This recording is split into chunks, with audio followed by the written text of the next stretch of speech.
Bismillah.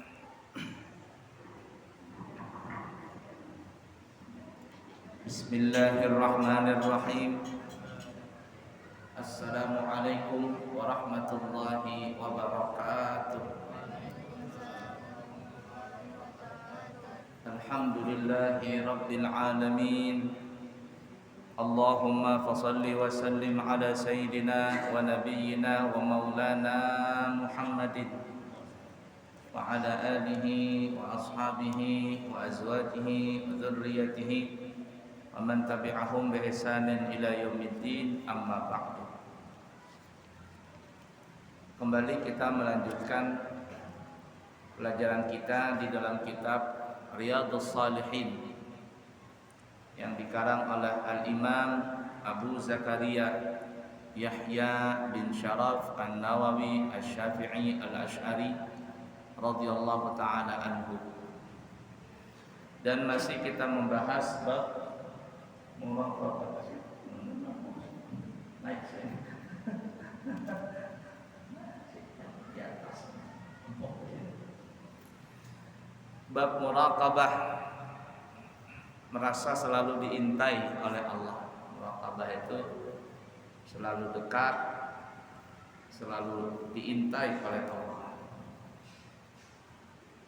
La ilaha illallah. Hadis yang ketujuh, hadis yang diriwayatkan oleh Imam Tirmidzi. Nah, jadi boleh dibaca Tirmidzi, boleh Tarmidzi, boleh Tirmidzi, semuanya sama. Tartir boleh bacanya. Tur boleh, tar boleh, tir boleh. Diriwayatkan oleh Imam Tirmidzi wa qala haditsun hasan. Ini hadis yang bagus. Bersumber daripada Abi Ya'la Shaddad ibni Aus, seorang sahabat namanya Shaddad ibn Ausin radhiyallahu anhu, semoga Allah meridainya. Anin Nabi sallallahu alaihi wasallam, dari Nabi kita Muhammad sallallahu alaihi wasallam, qala, beliau bersabda. Apa kata Nabi? Al-kayyisu man dana nafsahu wa amila lima ba'dal maut, wal ajizu man atba'a nafsahu hawaha wa tamanna 'ala Allahi. Yang artinya orang yang cerdas. Kita pakai cerdas kan cerdik ya tulisannya cerdas kan cerdik. Cerdik ya. Orang yang cerdik sebenarnya yang bagus itu cerdas. Nah, sempurna akalnya. Nah, itu bagus tuh, al-kaisu yang sempurna akalnya. Sebenarnya dari segi bahasa sebenarnya yang bagus itu cerdas, bukan cerdik. Kalau cerdik itu pintar membumuli. Itu cerdik. Nanti akan santri itu pintar tapi membumuli, suka mendustai gitu. Itu cerdik itu namanya. Nah, bukan cerdas, cerdik. Makanya belajar bahasa Indonesia bahari kancil yang cerdik. Enggak ada kancil yang cerdas.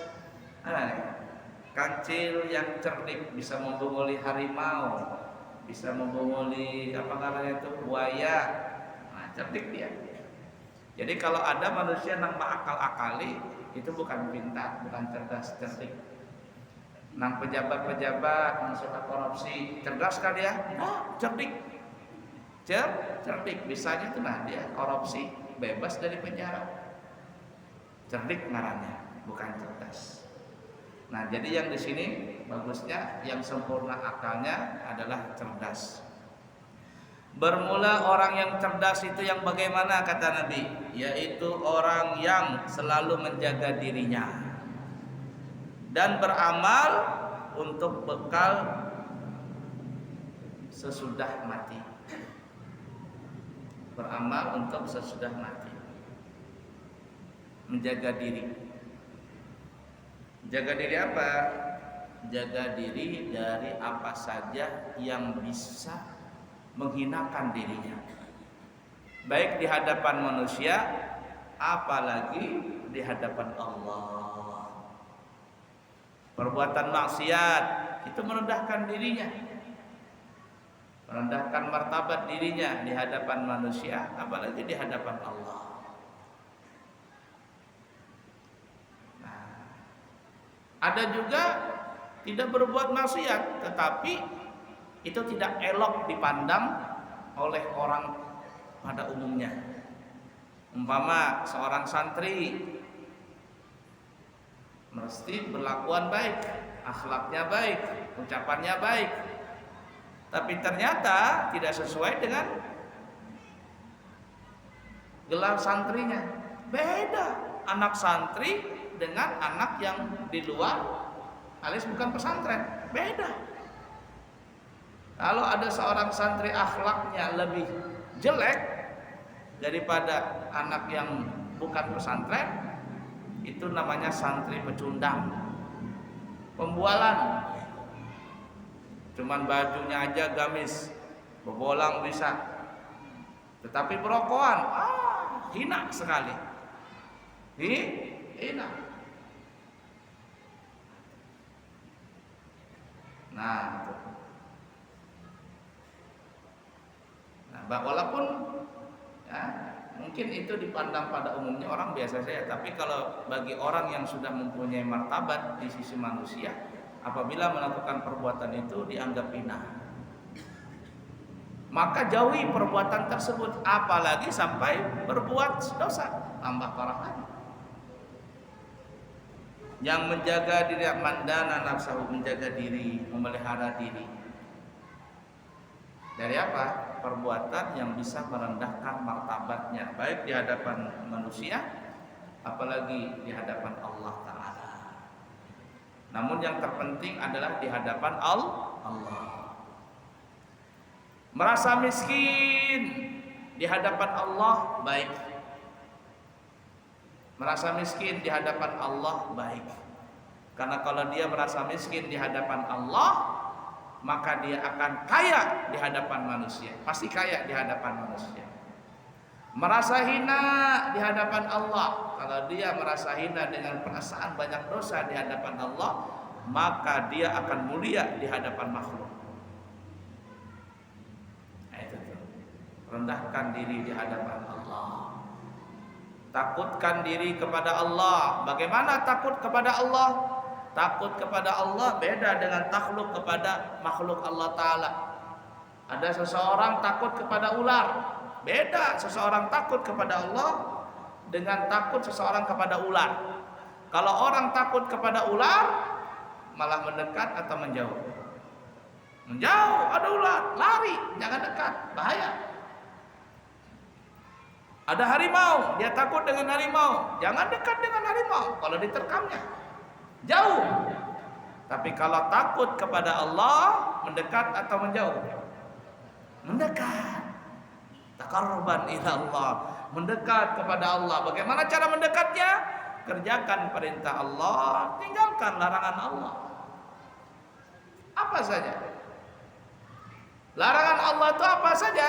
Ada 3. Yang pertama, yang syubhat. Kita orang biasa, apalagi orang alim, hindarkan daripada perbuatan syubhat. Syubhat itu apa? Tidak jelas halal haramnya, baik itu dari segi makanan atau apa saja, sandang, pangan, papan yang syubhat-syubhat itu jangan didekati. Atau masalah ilmu, nah ini pelajarannya aneh nih, pelajarannya aneh, gurunya kada bersembahyangan lagi, jangan dekatin. Subhat ilmu seperti itu, belajar tasawuf tapi kada bersembahyang lagi, subhat belajar itu. Tasawuf tapi teraub ngarannya, jangan. Ada ulama katanya pakai bolang, pakai jubah, tasbihnya ganal-ganal,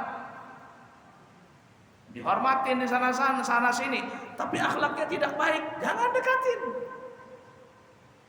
Datang ulama, kata Al-Imam Ghazali, ulama itu ada terbagi 2 di akhir zaman, bukan akhir zaman, mulai zaman dulu. Ada ulama saleh, ada ulama su, ada ulama yang baik, ada ulama yang jahat. Ulama jahat yang bagaimana? Yang hanya bisa memberikan nasihat kepada orang lain, tapi dia tidak sendiri, nggak bisa. Dan inilah para ulama paling takut sekali kalau dia berbicara sesuatu, tapi dia takut kalau tidak bisa melakukan itu. Sehingga para ulama itu kalau mereka berdakwah, kalau mereka mengajar, ya Allah, saya niat menyampaikan apa yang disampaikan oleh Nabi, karena Nabi mengatakan balighu anni walau ayat, sampaikanlah dariku walaupun satu ayat.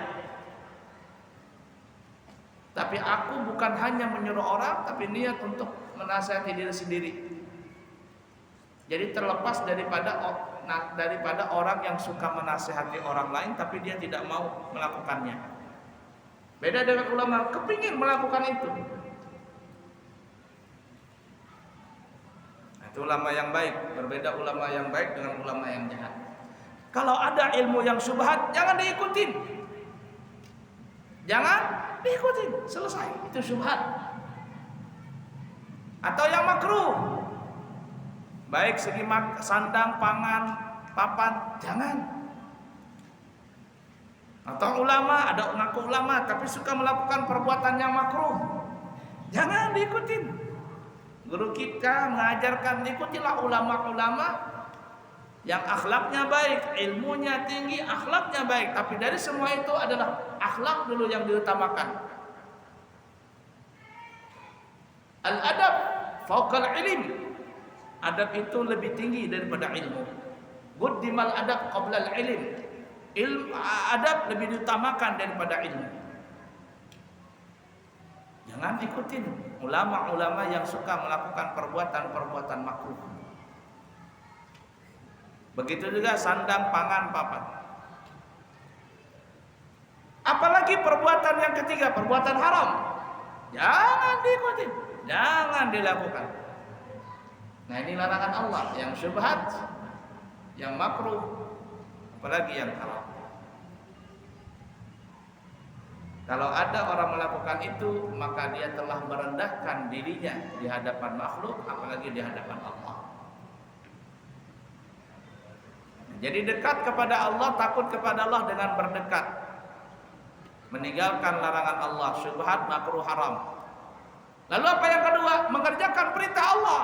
Apa perintah Allah? Yang halal, yang sunnah, yang wajib.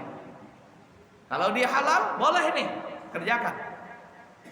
Kalau dia sunnah, kerjakan. Kalau dia wajib, lebih dikerjakan lagi. Itulah kita mendekat kepada Allah. Dan itulah tanda orang yang cerdas. Kemudian yang kedua kata Nabi, wa amila lima ba'dal maut, dan dia beramal untuk bekal di akhirat. Dia beramal untuk bekal di akhirat. Ketika ada orang meninggal dunia, jar Nabi, ketika orang itu meninggal dunia dan jenazahnya diusung menuju ke liang lahat, maka ada 3 yang mengikutinya. Mengikutinya ada 3 sampai ke kubur. Tapi ketika orang itu masuk ke dalam kubur, hanya 1 yang menemani dia di alam kubur, 2-nya kembali, tidak mau masuk ke alam kubur. Siapa yang 3 itu? Yang pertama keluarganya, yang kedua hartanya, dan yang ketiga amalnya. Ketika orang itu masuk ke alam kubur, maka keluarga dan hartanya nggak ada yang masuk ke alam kubur. Waktu memadu kasih, saling berjanji sehidup semati, seia sekata, sepiring berdua, pokoknya luar biasa lah. Tapi ketika si ikung meninggal dunia, nang si ikungnya masih hidup, apakah yang masih hidup mau masuk ke alam kubur? Mana mau dia. Lakinya meninggal dunia, bininya nggak ada masuk ke alam kubur. Apalagi bininya masih bungas, harta warisan banyak. Meninggal laki baru 1 bulan, nah kayak artis sudah pakaian.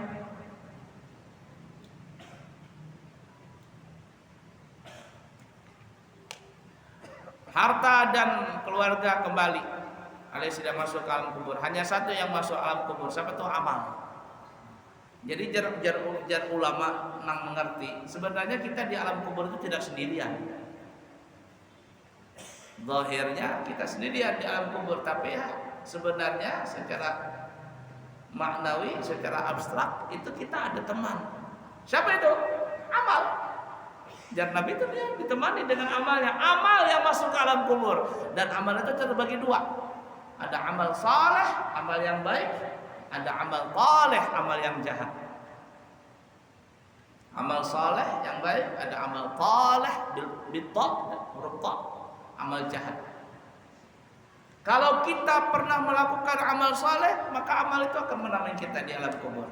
Tapi kalau ada kita beramal yang jahat, lalu tidak sempat bertobat, dia akan menemani kita juga di alam kubur. Tapi kalau kita sempat bertobat sebelum kita meninggal dunia, maka amal yang jahat tadi tidak ada, dirubah menjadi amal saleh. Berbentuk dia di alam kubur. Entah bagaimana bentuknya, apakah dia berbentuk manusia saleh atau apa. Pokoknya dia menemani kita, menjadi pelayan kita di alam kubur. Ketika Munkar Nakir menanya kepada kita, amal soleh menemani kita untuk membantu kita menjawab tadi. Amal soleh itu orang nampak cerdas, tidak merendahkan dirinya, dan juga beramal untuk bekal di akhirat. Sebaliknya wal ajizu, adapun orang pembualan, ajiz itu lemah. Orang yang lemah, orang pembualan, pecundang. Bagaimana orang pecundang itu tentang pembualan? Man asba'a nafsahu hawahu, orang yang selalu mengikuti hawa nafsunya. Hawa nafsunya.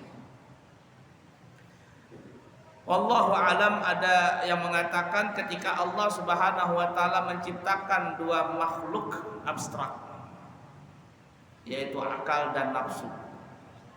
Akal dan nafsu diciptakan kedua ini dan akan dipasangkan itu di tubuh manusia. Otak ada, ini otak kita ada, otak manusia, otak kambing, otak udang sama itu. Tapi akal itu dia abstrak di dalam otak kita. Binatang punya otak tapi nggak punya akal. Binatang cuma punya nafsu. Kita diberi akal, diberi nafsu. Nafsu adalah lawanan daripada akal sehat. Nafsu berteman dengan syaitan.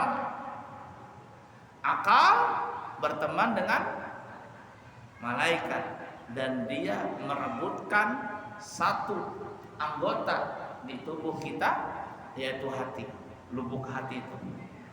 Apabila akal kita menang, maka hati kita menang dan kita lebih baik daripada malaikat. Tapi sebaliknya, apabila nafsu kita menang, maka kita lebih hina daripada seekor binatang. Karena nafsu tadi telah menguasai hati dan akal pikiran. Akal, otak ini, pikiran dengan nafsu itu bersaingan, berhubungan. Makanya terus terang secara pribadi kami menentang dan maksudnya tidak sependapat dengan statement yang mengatakan hati boleh panas tapi otak tetap dingin. Rasanya nggak mungkin itu. Hati boleh panas tapi otak tetap dingin. Rasanya nggak mungkin tuh.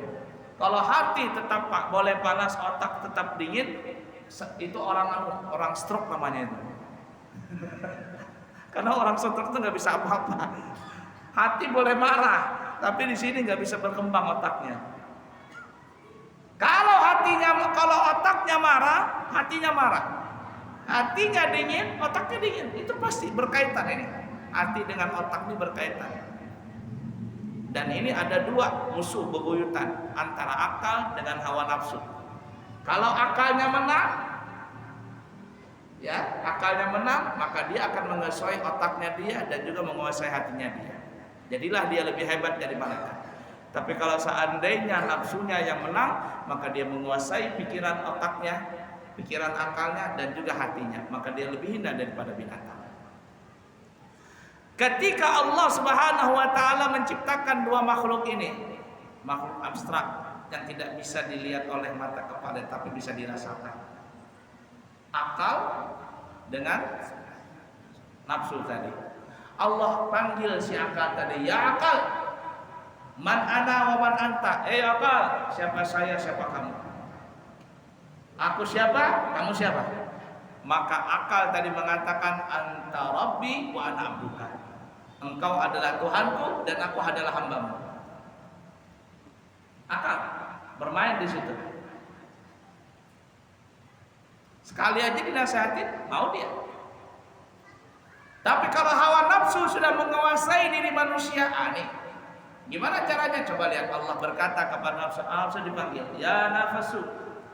Hei, hawa nafsu. Man ana wa man anta. Siapa aku, siapa kamu? Si nafsu mengatakan, anta, anak-anak. Kamu, ya aku.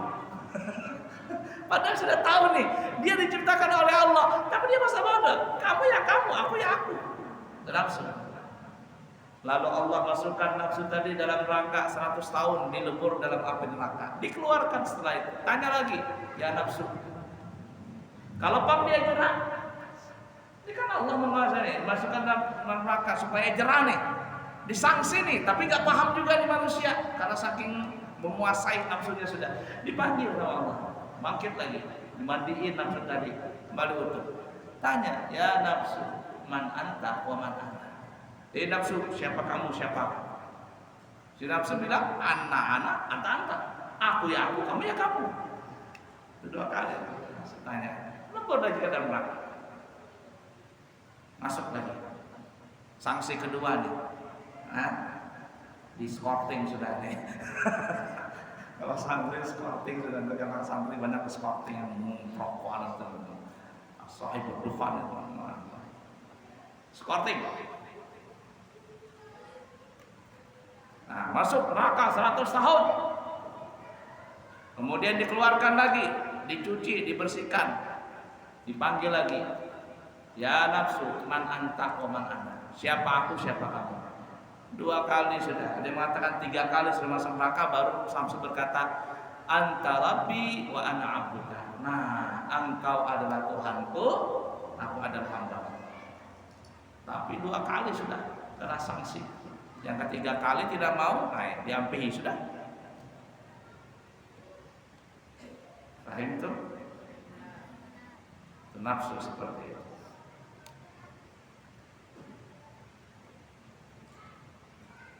Jadi orang yang hina itu, orang pecundang itu adalah orang yang mengikuti hawa nafsunya. Wa tamanna 'ala Allah. Tetapi ia mengharapkan berbagai harapan kepada Allah. Belajar di pesantren, bikin mukhalafah, banyak pelanggaran dilakukan, keluar tanpa izin, yang pacaran lah, yang mencuri lah, yang merokokan lah.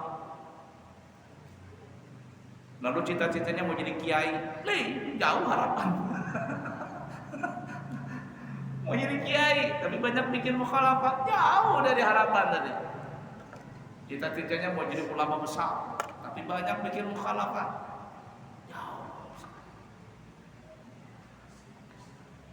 Jauh sekali, kecuali memang dia bertobat.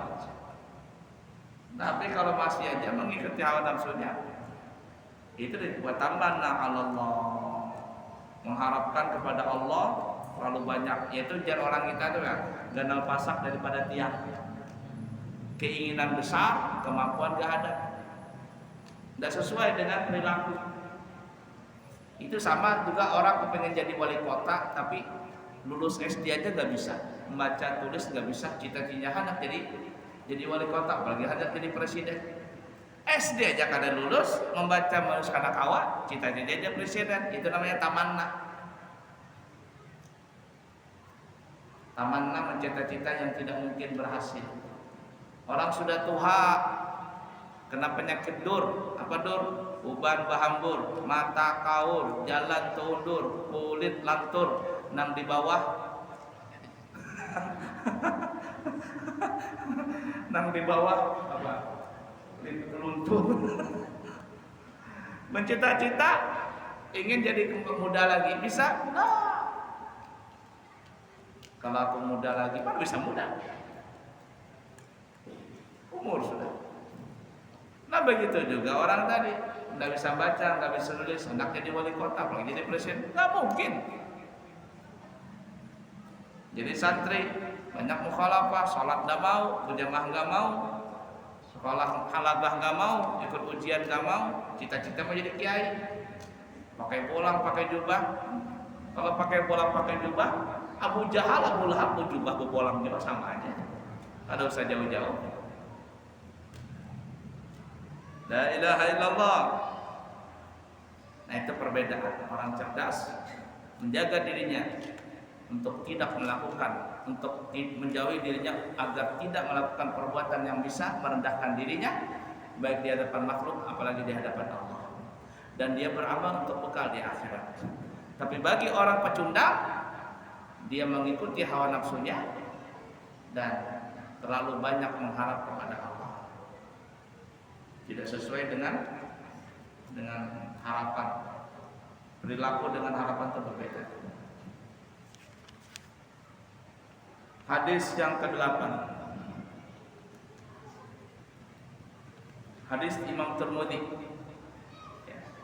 Ini hadis hasan, bersumber daripada Abu Hurairah Abdurrahman bin Sakhar radhiyallahu ta'ala anhu. Beliau bersabda, semoga Allah meridainya. Qala, dia berkata, qala Rasulullah sallallahu alaihi wasallam, telah bersabda Nabi kita Rasulullah Muhammad sallallahu alaihi wasallam. Apa kata Nabi? Min husni islamil mar'i tarkuhu ma la ya'nihi. Perhatikan ini, terutama santri. Menunjukkan bahwa seseorang itu akhlaknya baik, Islamnya sempurna. Termasuk tanda kesempurnaan Islamnya seorang yang sempurna. Sempurna Islamnya adalah tarkuhu ma la ya'nihi. Dia akan meninggalkan sesuatu yang tidak bermanfaat bagi dia, yang tidak ada manfaatnya, yang tidak layak bagi dia. Ini layak nggak bagi seorang santri? Nggak layak, tinggalkan. Kalau dia kerjakan itu berarti Islamnya nggak sempurna. Pecundang. Santrinya pecundang, pembualan saja, cuman bebolang saja bisa, berjubah bisa, berceramah bisa, pemolitan bisa, tapi akhlaknya jauh. Mengerjakan perbuatan yang tidak baik itu menunjukkan bahwa orang itu tidak sempurna keislamannya. Hadis terakhir, hadis ke-9. Rawahu Abu Dawud, Imam Dawud meriwayatkan hadis ini bersumber daripada Umar bin Khattab radhiyallahu taala anhu dari Nabi kita Muhammad sallallahu alaihi wasallam. Beliau bersabda, la yus'alur rajulu fima daraba imra'atahu. Seorang laki-laki tidak akan ditanya tentang kenapa ia memukul istrinya. Maksudnya gimana? Ini kalau salah tafsir, pian nanti mukul kulit, memukul bini pian, dilaporkan ke polisi, tangkap pian. Ditangkap polisi. Maksudnya gini lah ya. Nggak tahu kenapa dalam hadis ini kok ada hubungan di sini ya. Allah apa maksudnya? Cuma intinya begini.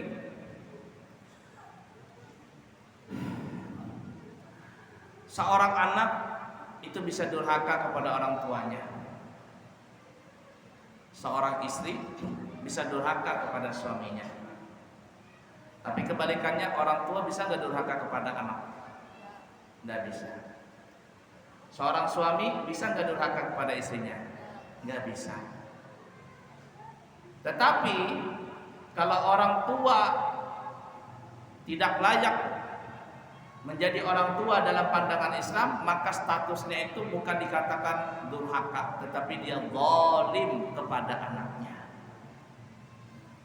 Seorang suami tidak menjalankan tugas sebagai suami yang baik, maka suami itu bukan dikatakan suami durhaka, tetapi suami itu dikatakan suami yang zalim. Surganya seorang perempuan sebelum dia menikah di telapak kaki ibunya. Tapi ketika seorang perempuan itu menikah, maka surganya terletak di bawah kaki suaminya. Tapi surganya seorang laki-laki sebelum menikah atau sudah menikah, surganya tetap berada di bawah kaki ibunya. Kita nggak berpindah surga kita, tapi seorang perempuan bisa berpindah surganya. Yang dulu dari orang ibunya berpindah bisa kepada suaminya. Tapi pertanyaannya, suami yang bagaimana yang punya surga di bawah telapak kakinya? Kalau suaminya ada penyembahyang, main judi,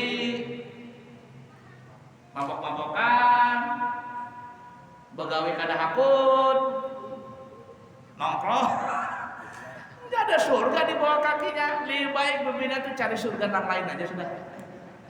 Artinya bercerai, boleh nggak bercerai? Boleh. Dalam Islam seorang perempuan boleh, namanya khuluk. Kalau suami ini tidak bisa diharapkan jadi baik, tidak bisa diharapkan lagi nih laki nih, bertahun-tahun begini aja. Daripada seorang istri bersabar sudah, malahan dipukul lawan laki, malahan ini, malahan itu. Lebih baik seorang istri tadi gugat cerai. Lalu apa dikerjakan? Cari surga yang lain. Kalau kada dapat, kembali surga mamanya aja sudah.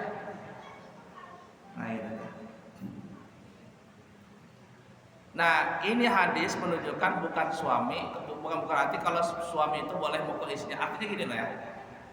Istri ini kalau durhaka, itu suami tidak boleh langsung memukul.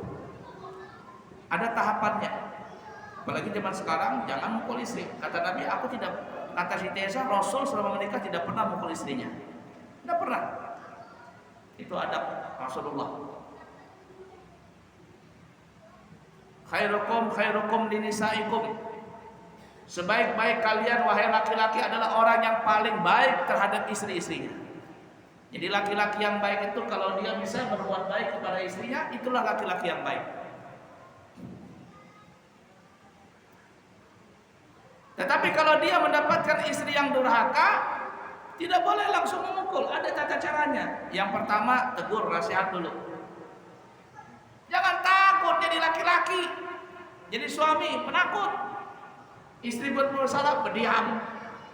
Dicarain bini, berdiam. Hidup di bawah ketek bini, jompo ini. Jangan. Kalau salah, bininya ditegur. Tapi jangan dimarahi. Tegur dulu, nasihati. Oh adik, salah kayaknya dina itu. Oh banyak salah, kamu salah. Tegur dulu cara baik. Bahkan kalau Nabi tidak langsung menegur, Nabi caranya dengan cara apa ya bahasa katanya? Mengajak, diputar lawan Nabi. Pernah katanya Siti Aisyah itu menyediakan minuman, tersalah ngambil, kirain sidin gula, sekalinya garam, tanah, diminum sama Rasulullah. Kata Rasul, Aisyah, hai Humairah, hai biniku, nang apa putih kemerah-merahan. Kita rasanya sudah lawas, kada minum segelas nih. Coba kita minum. Rasul minum, ada Siti Aisyah minum.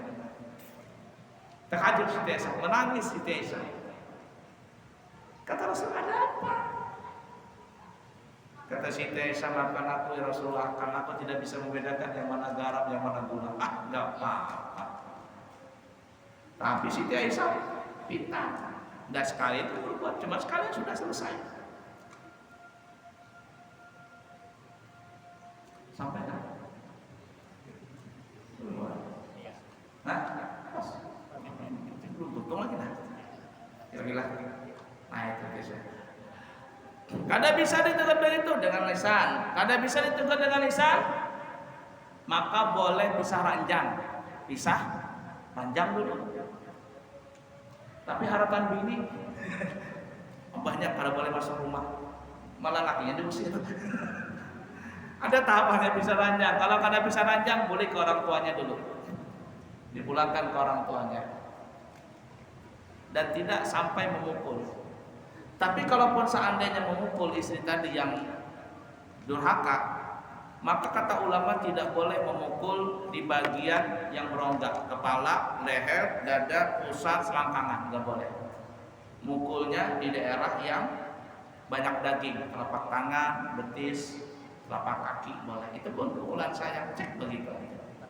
Tapi kalau dia memukul bini, walaupun itu sekali, sampai mati diingatnya. Aku dipukulnya aja laki betul. Padahal pelan aja. Cuma biar hati-hati. Bimbingan tuh biar 20 tahun. Kita pernah melakukan kesalahan 20 tahun yang lalu. Itu diungkit lagi. Wah, sudah 20 tahun yang lalu diungkitnya lagi. Memorinya kuat ya. Nah, tadi tidak boleh sampai memukul bini. Tapi kalau seandainya terlaksana seperti itu, terjadi seperti itu, maka di akhirat tidak ditanya. Kecuali melebihi. Kata ulama, kepala, leher, badan, selangkangan ini, di atas selangkangan itu kena hukuman, artinya ditanya di akhirat karena sudah melebihi batas. Atau memukulnya lebih daripada 3 kali. Atau memukulnya sampai luka-luka bini di kaki juga, tapi sampai berbiru-biru kaki. Ya, sampai luka dalam bini, karena itu melebihi zalim namanya. Tapi kalau ada prosedurnya, maka di akhirat tidak ditanya. Begitu juga orang tua kepada anak, memukul anaknya di betis. Kata ulama tidak boleh lebih dari 3 kali. Jangan sampai luka dan jangan sampai mematahkan tulang. Ada tata caranya. Cek sekali aja cukup. Sebagai efek jerah. Tidak boleh 3 kali berturut-turut maksudnya.